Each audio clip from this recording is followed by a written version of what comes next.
ଯେତେବେଳେ ଆମ ବାଡ଼ିରେ ଗୋଟିଏ ଫଳ ବା ପନିପରିବା ନୂଆ କି ହେଇଥାଏ, ସର୍ବପ୍ରଥମେ ଆମେ ତାହା ଘରେ ଆମ ଭଗବାନଙ୍କୁ ଭୋଗ କରି ଚଢ଼ାଇଥାଉ।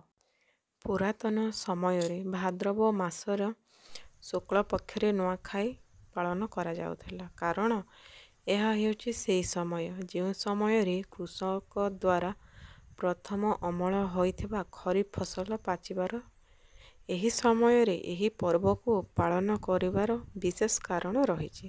ରୂପରେ ଅମଳ ହୋଇଥିବା ଫସଲଟି ପ୍ରଥମେ ଆମର ଆରାଧ୍ୟ ଦେବତା ବା ଦେବୀଙ୍କ ଆଗରେ ଅର୍ପଣ କରିବା ଆଗରୁ ଯେପରି କୌଣସି ପଶୁ ବା ପକ୍ଷୀ ଏହାକୁ ଖାଇ ନ ଦିଅନ୍ତି।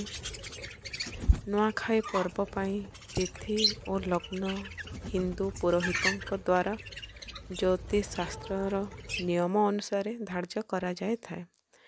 ସମ୍ବଲପୁରର ବ୍ରହ୍ମପୁରା ଜଗନ୍ନାଥ ମନ୍ଦିରରେ ନୂଆଖାଇ ପାଇଁ ତିଥି ଓ ଲଗ୍ନ ଧାର୍ଯ୍ୟ କରାଯାଇଥାଏ।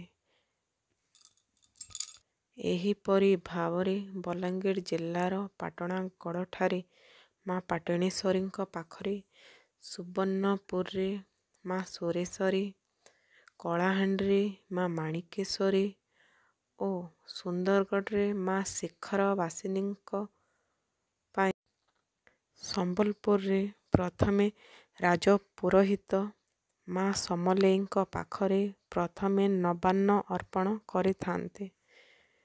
ତାପରେ ପଶ୍ଚିମ ଓଡ଼ିଶାର ଲୋକମାନେ ଗାଁର ଦେବାଦେବୀଙ୍କୁ ନବାନ୍ନ ଅର୍ପଣ କରିଥାନ୍ତି।